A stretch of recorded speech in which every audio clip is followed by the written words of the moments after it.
গাজী বক্তব্য রাখছেন আমাদের জার্মান জাতীয় মুক্তি সংগ্রামের অরণ্যেশ্বর তুল জনাব রুহুল আমিন গাজী।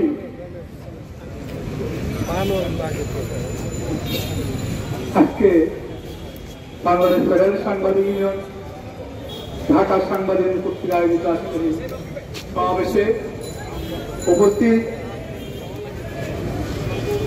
সাংবাদিক নেতৃবৃন্দের মধ্যে আপনারা ইতিমধ্যে তাদের বক্তব্য শুনেছেন। আমি সকলের নাম বলে সাংবাদিক নেতৃবৃন্দ এবং আজকে আমার কাছে এত ভালো লেগেছে, এই সমাবেশটি এখন আর সাংবাদিকদের সমাবেশ নেই। আজকের সমাবেশটি সাংবাদিক জনতার সমাবেশে অনুভূত হয়েছে। বন্ধুগণ, আমরা শীঘ্রই সাংবাদিক জনতার মহাশয়ে জাতীয় প্রেস ক্লাবে করব। গণঅভ্যুত্থানের মধ্য দিয়ে 69 হয়েছে। গণঅভ্যুত্থানের মধ্য দিয়ে ছাত্ররা আইয়ুব খানের পতন ঘটিয়েছে। ছাত্রদের আন্দোলনের মধ্য দিয়ে আমাদের শেষ পরিণতির মধ্য দিয়ে একসাথে পতন হয়েছে। ইনশাআল্লাহ আজকে ছাত্র আন্দোলন শুরু হয়েছে। এই পরিণতি ঘটাবে সাংবাদিক জনতা মিলে এই সরকারের পতন ঘটিয়ে বাংলাদেশের সরকার প্রতিষ্ঠা করবে। প্রিয় সাথীরা, যেই সরকার বলে ছাত্রলীগই যথেষ্ট, যেই সরকার বলে কারগুমানি গুলি করা, দেখা মাত্র গুলি করা, তাদের ক্ষমতায় থাকার অধিকার নাই। এখন বাংলাদেশে একটাই দাবি, 4 জন সাংবাদিক হত্যা করেছেন, 200 আহত করেছেন, 50 জন হাসপাতালে মৃত্যুর সাথে পাঞ্জা হচ্ছে। শত শত মানুষকে হত্যা করেছেন, শত শত ছাত্র জনতা কাঁপছে, চোখ হারিয়েছে, পা হারিয়েছে, মৃত্যুবরণ করেছে। আর আপনি গদিতে আর্মে থাকবেন, আপনার গদিতে থাকা হবে না। আপনার বর্তমানের মধ্য দিয়ে আমরা বিচার ফয়সালা করব। পুলিশ ভাইয়েরা, আপনাদের প্রতি আমাদের অনুরোধ, আপনারা আমাদের ভাই, এদেশের জনগণের ট্যাক্সে আপনারা পরিচালিত হন, আমাদের টাকায় আপনারা বেতন হয়। আপনারা কোন দলের কর্মী হতে পারেন না। আজ থেকে এই সাংবাদিকদের সমাজের পক্ষ থেকে এই সরকারকে আমরা অনর্থ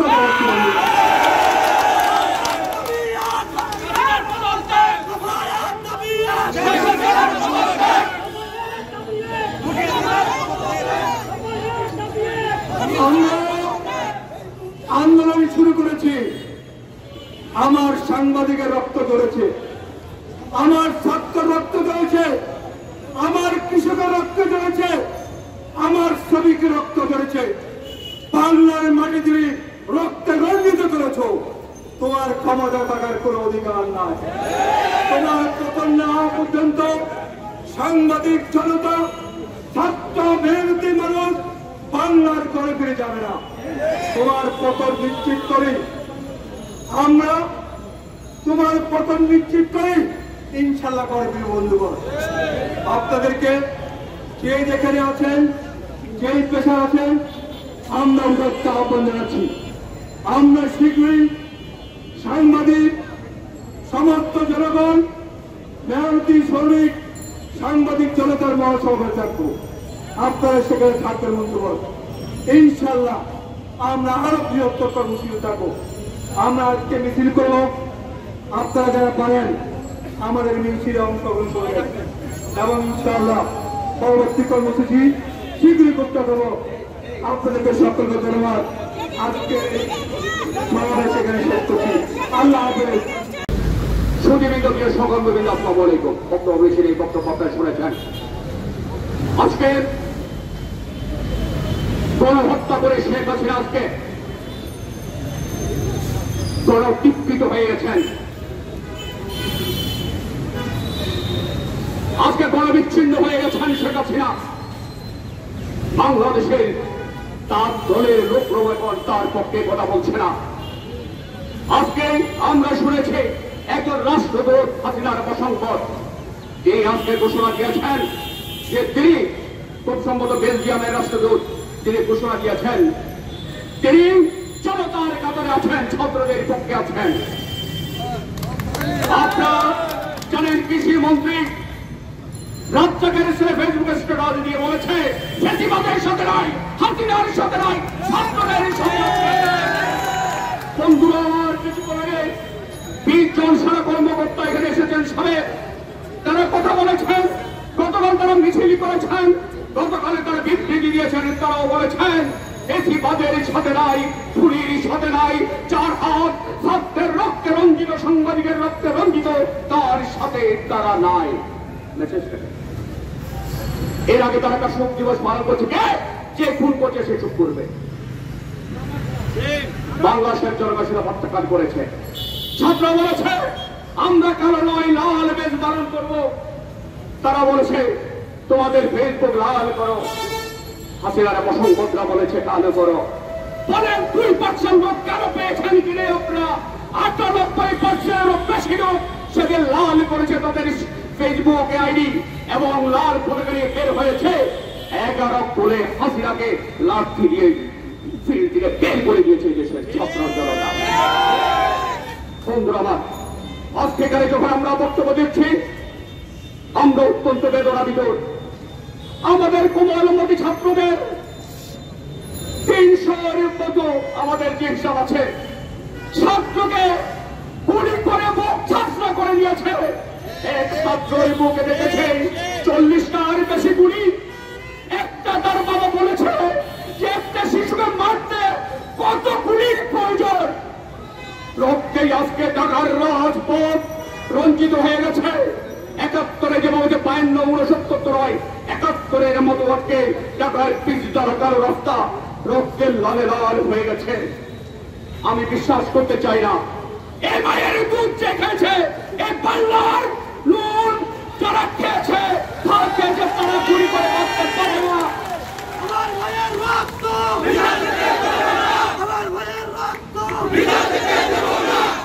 আমার সেই শিশুদের মায়ের কন্যা আল্লাহর আরশ কাঁপছে।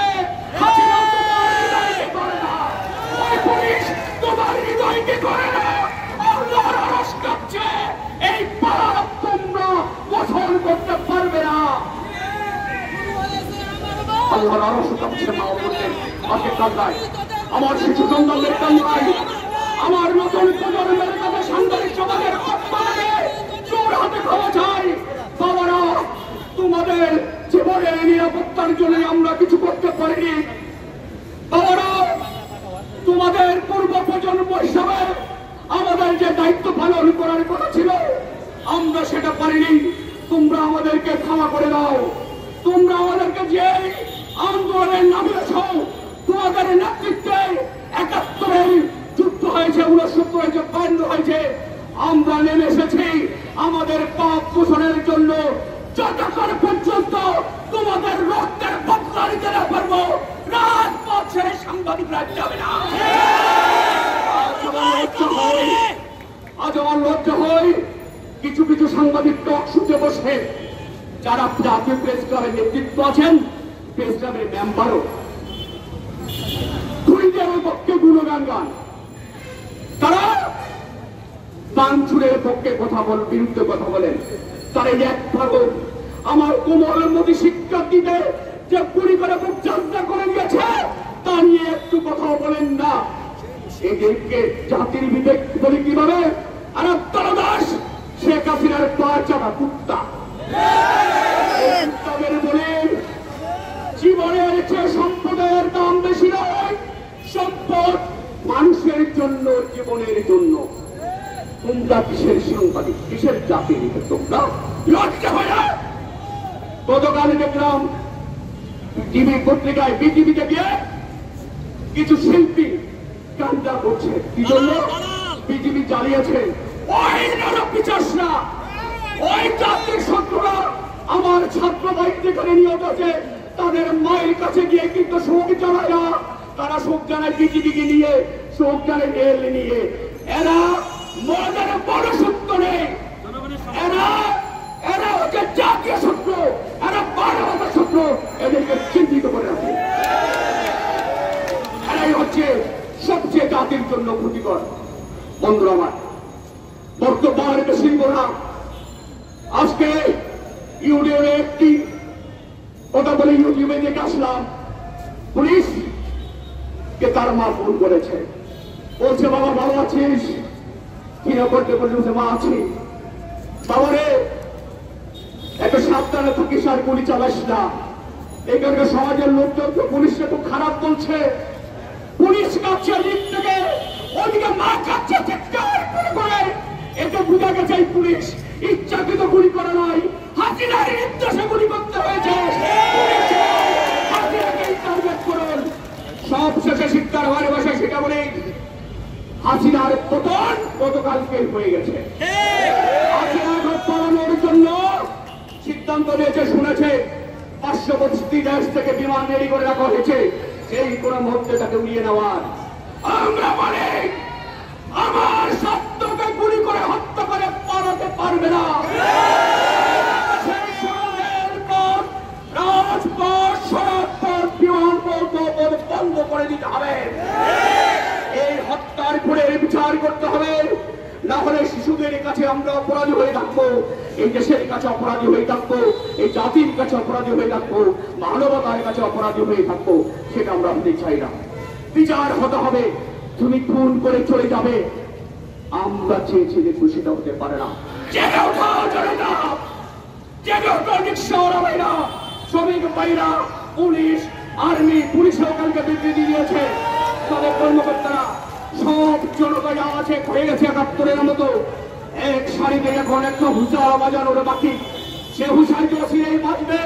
হুঁশিয়ার বাজানোর সাথে সাথে যে জেগে আছেন, যার কাছে যা আছে তার এই জন্য আমরা জাগিয়ে পড়ে আমাদের সন্তান হত্যার প্রতিশোধ নেব। বাংলাদেশকে পৃথিবী মুক্ত করে একটা মানবিক রাষ্ট্র ইনশাআল্লাহ আমরা কায়েম করবো। সেই লড়াইয়ের জন্য প্রস্তুত থাকার আহ্বান জানিয়ে আমি আমার বক্তব্য শেষ করছি। আপনাদের সবাইকে অবদান ধন্যবাদ। ধন্যবাদ। জনাব হাসান নাসের বক্তব্য রাখছেন অনুসরণপ্রাপ্ত ব্রিগেডিয়ার জেনারেল হাসান নাসের, নাসরুল মিনাল্লাহ ও ওয়াকফ করে। বিসমিল্লাহির রহমানির রহিম। আমি আজকে এসেছি, আজকে দেশের আপামর জনগণের সাথে এই আন্দোলনে আমাদের অবসরপ্রাপ্তদের পক্ষ থেকে একাত্মতা জানাতে। আমি খুব কম কথা শেষ করব। আমাদেরকে জনগণের ভাষা বুঝতে হবে। সশস্ত্র বাহিনী যারা চাকরি করছেন বা যারা করছেন না অবসর, সবাইকে আসতে হবে। আজকে জনতার সাথে কাঁধে কাঁধ মিলিয়ে এক হয়ে অধিকার আদায়ের সময় আসছে। সুতরাং আমাদেরকে নামতে হবে, আর লুকিয়ে থাকিয়ে চলবে না। আপনারা সবাই আসেন, আমরা সঠিক কাজ, আমরা কোনো সহিংসতার পথ বেছে নিব না। আমাদের ঘরের টাকায় কেনা গুলি অস্ত্র ব্যবহার করে আমরা আর আমাদের সন্তানদেরকে মৃত্যু দেখতে চাই না। ধন্যবাদ। চিরদিনের জন্য ইন্ডিয়ার দাবিদার দেশ হিসাবে, গোলাম দেশ হিসাবে সে আইন শৃঙ্খলা বাহিনী যাদের আমাদের অর্থে লালিত হয়, তারা আমাদের অর্থে তো অস্ত্র কিনা হয়, গোলা বারুদ কিনা হয়, সেগুলো ব্যবহার করে আমাদের শত শত ভাই বোনকে হত্যা করা হয়েছে। আজকে ঘরে ঘরে গিয়ে ছাত্রলীগের অস্ত্রধারী লোকেরা মানুষকে হত্যা করছে। চিকিৎসা আন্দোলন এমন একটা সরকারের বিরুদ্ধে আন্দোলন, সে সরকারটা হলো আঠালির মতো, যে আঠালি গায়ে লাগলে আগুন ছাড়া সেটাকে বের করা যায় না, যে আঠালি গায়ে সেই অস্ত্রোপচার করে বের করতে হয়। এই সরকার সহজে ক্ষমতা ছাড়বে না। আপনাদের সকলকে ঐক্যবদ্ধ হতে হবে, দল পদ বর্ণ আদর্শ নির্বিশেষে সকলকে ঐক্যবদ্ধ হয়ে আল্লাহর উপর ভরসা করে, মহান আল্লাহর উপর ভরসা করে আমাদেরকে এগিয়ে যেতে হবে। আল্লাহ হাফেজ। বাংলাদেশ